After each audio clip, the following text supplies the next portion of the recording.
ধামরাই সরকারি কলেজ কর্তৃক পরিচালিত আজকের অনলাইন ক্লাসে সবাইকে স্বাগতম। প্রিয় দ্বাদশ শ্রেণীর শিক্ষার্থীরা, আশা করি তোমরা সবাই ভালো আছো। আমি মোহাম্মদ ওবায়দুল্লাহ, প্রভাষক ব্যবস্থাপনা বিভাগ, ধামরাই সরকারি কলেজ, ঢাকা। উৎপাদন ব্যবস্থাপনা ও বিপণন প্রথম পত্রে আজকে আমরা দ্বিতীয় অধ্যায় উৎপাদনের উপকরণ সমূহ আমরা আলোচনা করব। সাধারণভাবে উৎপাদন বলতে কোনো কিছু সৃষ্টি করাকে বোঝায়, কিন্তু প্রকৃতপক্ষে মানুষ কিছু সৃষ্টি করতে পারে না। মানুষ কেবল প্রকৃতি প্রদত্ত দ্রব্যের রূপ বা আকার আকৃতি ও অবস্থার পরিবর্তন করে নতুন উপযুক্ত সৃষ্টি করতে পারে। এই বিষয়টি অর্থনীতিতে উৎপাদন হিসেবে বিবেচিত হয়। উৎপাদন বলতে মূলত উপযুক্ত তৈরি বা উপযুক্ত সৃষ্টি করাকে বোঝায়। যেমন একটি গাছ কেটে যে কাঠ পাওয়া যায় তার থেকে চেয়ার, টেবিল, খাট, আলমারি, সোফা সেট বিভিন্ন ধরনের আসবাবপত্র তৈরি করা হচ্ছে। আবার তাঁতি তুলা দিয়ে সুতা, বস্ত্র তৈরি করছে। পাট থেকে তৈরি হচ্ছে চট, থলে, বস্তা, কার্পেট সহ নানা ধরনের সামগ্রী। এইভাবে নতুন উপযোগ সৃষ্টিকে বলা হয় উৎপাদন।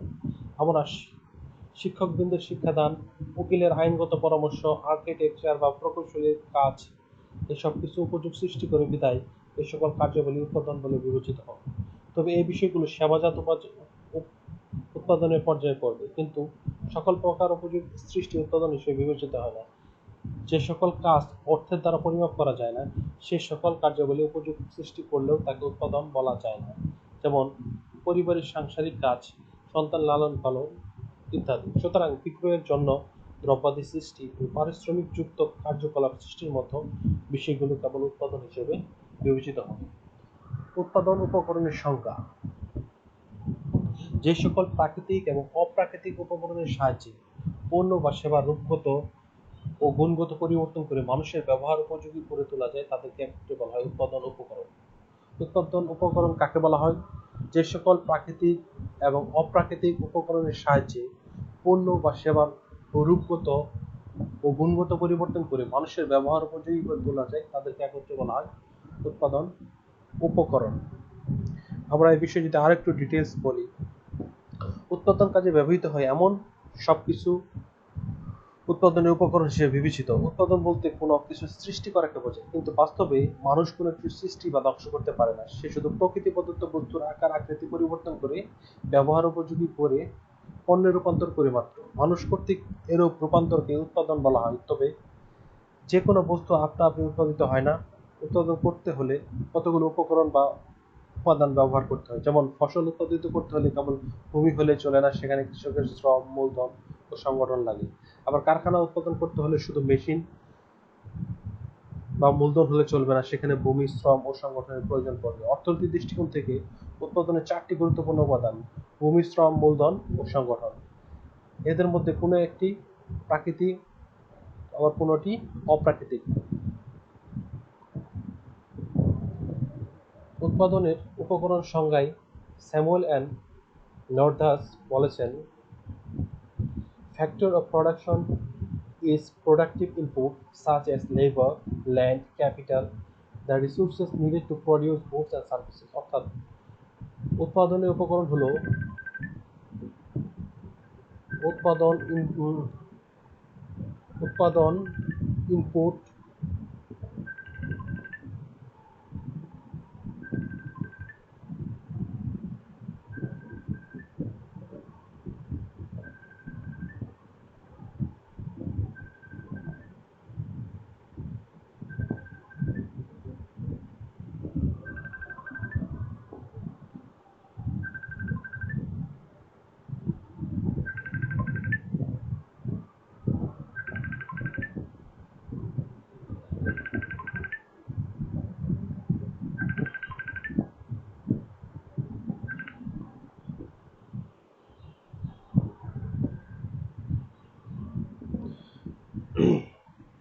আচ্ছা, আমরা যেখানে ছিলাম,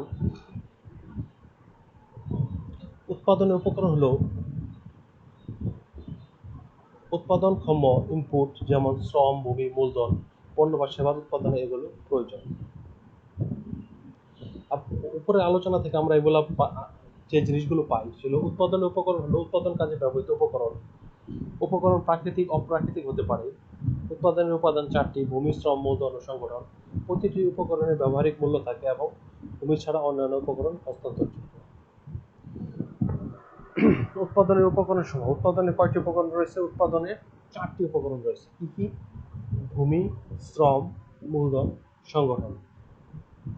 উৎপাদন কাজে প্রয়োজন হয় এমন সবকিছু উৎপাদনের উপাদান। সাধারণত চারটি উপাদানের সমন্বয়ে উৎপাদন কাজ পরিচালিত হয়, যথা ভূমি, শ্রম, মূলধন ও সংগঠন। ভূমি নিয়ে আমরা আলোচনা করি। ভূমি হল সৃষ্টির আদি ও মৌলিক উপাদান। সাধারণভাবে পৃথিবীর উপরিভাগকে ভূমি বলে, কিন্তু শুধু পৃথিবীর উপরিভাগ ভূমির অন্তর্ভুক্ত নয়। সৃষ্টিকর্তা আমাদের বেঁচে থাকার জন্য পৃথিবীতে মাটি ও মাটির উর্বরা শক্তি, আবহাওয়া, বৃষ্টিপাত, জলবায়ু, তাপ, পানি, বাতাস, সূর্যের আলো, খনিজ সম্পদ, বনজ সম্পদ, মৎস্য ক্ষেত্র, নদ নদী ইত্যাদির অকাতরে দান করেছেন। সৃষ্টিকর্তার এ সকল দানই ভূমির অন্তর্ভুক্ত, অর্থাৎ মাটি ও মাটির উর্বর শক্তি, আবহাওয়া, বৃষ্টিপাত, জলবায়ু, তাপ, পানি, বাতাস, সূর্যের আলো, খনিজ সম্পদ, বনজ সম্পদ, মৎস্য ক্ষেত্র, নদ নদী ইত্যাদি প্রকৃতি অকাতরে দান করে তাকে আমরা ভূমি বলি। প্রখ্যাত অর্থনীতিবিদ মার্শাল বলেছেন, land means the materials and the forces which nature gives freely for man's aid in land and water, in air and light and heat. অর্থাৎ ভূমি বলতে ওই সকল দ্রব্য ও শক্তিসমূহকে বোঝায় যা জলে, স্থলে, আকাশে, বাতাসে পরিব্যাপ্ত এবং যা মানুষের সাহায্যার্থে প্রকৃতির ব্যবহার করতে দিয়েছে। শ্রম। শ্রম হলো উৎপাদনের দ্বিতীয় গুরুত্বপূর্ণ উপাদান। মানুষের শারীরিক ও মানসিক যে কোনো প্রকার পরিশ্রম হলো শ্রম। তবে শ্রম যে ধরনেরই হোক না কেন, তা অবশ্যই অর্থ উপার্জন বা লাভের উদ্দেশ্যে হতে হবে। কোনো প্রকার লাভ বা অর্থ উপার্জনের উদ্দেশ্য ছাড়া নিছক আনন্দ উপভোগের জন্য ব্যয়িত পরিশ্রম শ্রম হিসেবে বিবেচিত হয় না। সুতরাং শ্রম বলতে উৎপাদন কার্যে নিয়োজিত মানুষের শারীরিক ও মানসিক সকল প্রচেষ্টাকে বোঝায় যা অর্থ উৎপাদনের সাথে সম্পৃক্ত। প্রখ্যাত অর্থনীতিবিদ মার্শাল বলেছেন, any exertion of mind or body undergone partly or wholly with a view to securing income apart from the pleasure derived from the work is called labor. মানসিক অথবা শারীরিক যে কোনো প্রকার আংশিক অথবা সম্পূর্ণ পরিশ্রম যা আনন্দ ছাড়া আয় অর্জনের উদ্দেশ্যে করা হয় তাকেই বলা হয় শ্রম। মূলধন। মূলধন উৎপাদনের একটি গুরুত্বপূর্ণ উপাদান। সাধারণভাবে অর্থকে মূলধন হিসেবে গণ্য করা হলেও মূলধনের এই ধারণাটি কিন্তু সংকীর্ণ নয়। ভূমি, শ্রম ছাড়া ব্যবসায় নিয়োজিত সবকিছু হলো মূলধন। উৎপাদন ব্যবহৃত হয় বা উৎপাদনে সাহায্য করে এরূপ মানুষ সৃষ্ট সকল উপাদানকে মূলধন বলে। অন্যভাবে বলা যায়, যে সকল দ্রব্য সামগ্রী মানুষের শ্রম দ্বারা উৎপাদিত এবং যা বর্তমানে ভোগের জন্য ব্যবহৃত না হয়ে অধিকতর উৎপাদনের জন্য পুনরায় উৎপাদন কাজে ব্যবহৃত হয় তাকে মূলধন বলে। অর্থনীতিবিদ চ্যাপম্যানের মতে, capital is wealth which yield an income or aid in the production of an income, অর্থাৎ যে সম্পদ কোনো আয় সৃষ্টি করে অথবা উপার্জনে সহায়তা করে তাই মূলধন। সংগঠন। উৎপাদনের চতুর্থ উপাদানটি হলো সংগঠন। এর মাধ্যমে উৎপাদনের অন্য তিনটি উপাদানকে একত্রিত করা হয়। তাই বলা যায়, নির্দিষ্ট উদ্দেশ্য সাধনের জন্য উৎপাদনের উপাদানগুলোকে একত্রিত করে এদের মধ্যে সামঞ্জস্যপূর্ণ সমন্বয় বিধানপূর্বক কোনো প্রতিষ্ঠান গঠন, পরিচালনা ও নিয়ন্ত্রণের কাজই হলো সংগঠন। অর্থাৎ যিনি উৎপাদনের উপকরণগুলোকে একত্রিত করেন, তাদের মধ্যে সমন্বয় করেন, তাকে সংগঠক বলে। প্রখ্যাত অর্থনীতিবিদ প্রফেসর হ্যানি বলেন, organization is harmonious adjustment of specialized parts for the accomplishment of some common purposes or purposes. কতিপয় সাধারণ লক্ষ্য অর্জনের নিমিত্তে উৎপাদনের বিশেষায়িত উপকরণসমূহের সুষ্ঠু সমন্বয় হল সংগঠন। উপরোক্ত আলোচনার প্রেক্ষিতে বলা যায়, উৎপাদনের সকল উপাদান অথবা উপকরণ স্ব স্ব বৈশিষ্ট্যের অধিকারী এবং কোনো কিছু উৎপাদন করতে গেলে এই উপাদানগুলো খুবই জরুরি।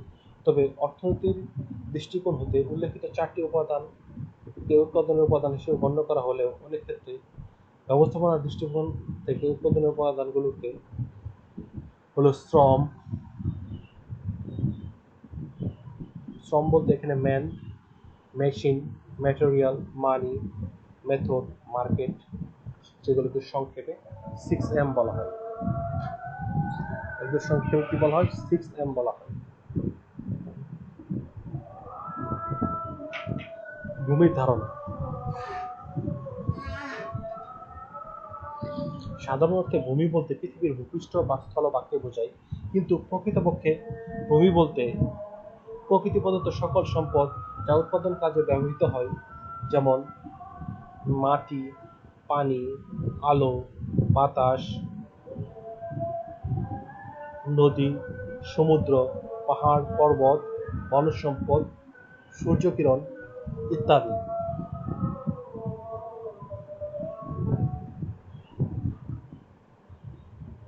ভূমির বৈশিষ্ট্য। ভূমি হলো মানুষের জন্য প্রকৃতি প্রদত্ত বিশেষ উপহার, যা ছাড়া পৃথিবীর অস্তিত্ব কল্পনা করা যায় না।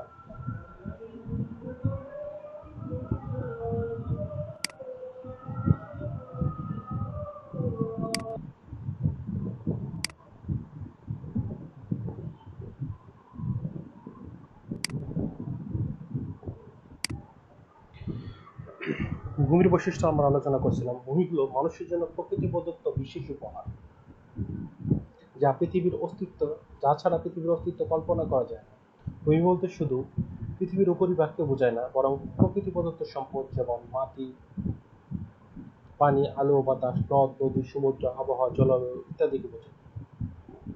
ভূমির কিছু বৈশিষ্ট্য আলোচনা করা হলো। প্রথম যে বৈশিষ্ট্য হলো প্রকৃতির দান। ভূমি এমন একটি উপাদান যা মানুষ সৃষ্টি করতে পারে না। এটি সৃষ্টিকর্তা কর্তৃক মানুষের জন্য এমন বিশেষ উপহার যার উপর ভিত্তি করে আমরা বেঁচে আছি। প্রকৃতির দান বা উপহার হিসেবে এর কোনো উৎপাদন খরচ নেই। মাটির উর্বর শক্তি, সূর্যের আলো, আবহাওয়া, জলবায়ু, বৃষ্টিপাত, খনিজ সম্পদ, বনজ সম্পদ প্রভৃতি সৃষ্টিকর্তা মানুষকে অবাধে দান করেছে। উৎপাদন ব্যয়। ভূমির প্রকৃতি এমন এটি উৎপাদন যা মানুষের কখনোই সৃষ্টি করতে পারা সম্ভব নয়, যার ফলে কোনো উৎপাদন খরচ বা ব্যয় নেই। আদিম ও অক্ষয়। ভূমি পৃথিবীর সবচেয়ে আদিম ও অক্ষয় উপাদান। অধ্যাপক ডেভিড রিকার্ডোর মতে ভূমির উর্বর শক্তি আদিম ও অবিনশ্বর। তিনি এই ধারণার উপর ভিত্তি করে খাজনা তত্ত্ব প্রদান করেন, কিন্তু তার এই ধারণাটি পুরোপুরি সত্য নয়, কেননা অন্যান্য প্রাকৃতিক সম্পদের মতো ভূমির উৎপাদন ক্ষমতা হ্রাস পায়। যেমন একই জমি বারবার চাষের ফলে জমির উৎপাদন শক্তি হ্রাস পেতে থাকে, তবে অন্যান্য উপকরণের তুলনায় ভূমি অবিনশ্বর। গুণগত ভিন্নতা। ভূমি প্রকৃতির দান হলেও এর গুণগত ভিন্নতা রয়েছে, যেমন বাংলাদেশের রাজশাহীর ভূমি আম উৎপাদনের জন্য যতটা উপযোগী, সে তুলনায় অন্যান্য অঞ্চলের ভূমি আম উৎপাদনের জন্য ততটা উপযোগী নয়। তাছাড়া উর্বর শক্তির দিক থেকেও সকল ভূমির উৎপাদন ক্ষমতা একরকম নয়। অবস্থানগত কারণে শিল্পাঞ্চলের ভূমি অনেকের কাছে মূল্যবান হলেও পল্লী অঞ্চলের ভূমি আবার ততটা মূল্যবান নয়। বিকল্প ব্যবহার। পৃথিবীর প্রতি বছর জনসংখ্যার পরিমাণ বৃদ্ধি পাচ্ছে, কিন্তু ভূমির পরিমাণ কখনো বৃদ্ধি পাচ্ছে না। জনসাধারণের সুযোগ সুবিধা অনুযায়ী ভূমির বিকল্প ব্যবহার পার্থক্য করা যায়। যেমন একটি জমিতে চাষ করা গেলেও প্রয়োজনের তাগিদে একই জমিতে কেউ ধান ভাঙার কল স্থাপন করতে পারে। পরিশেষে বলা যায় ভূমি অবিনশ্বর, যার কোনো ক্ষয় নাই। ভূমি প্রকৃতিপ্রদত্ত সম্পদ এবং চিরস্থায়ী। আরো স্পষ্ট করে বলতে গেলে বলা যায় ভূমির ক্ষয় পরিলক্ষিত হলেও তা কখনো ধ্বংস হয় না।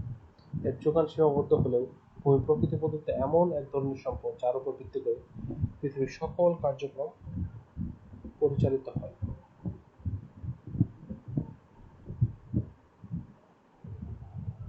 তো আজকের আলোচনা এ পর্যন্তই।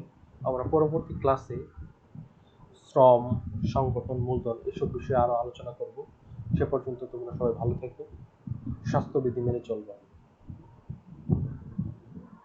আল্লাহ হাফেজ।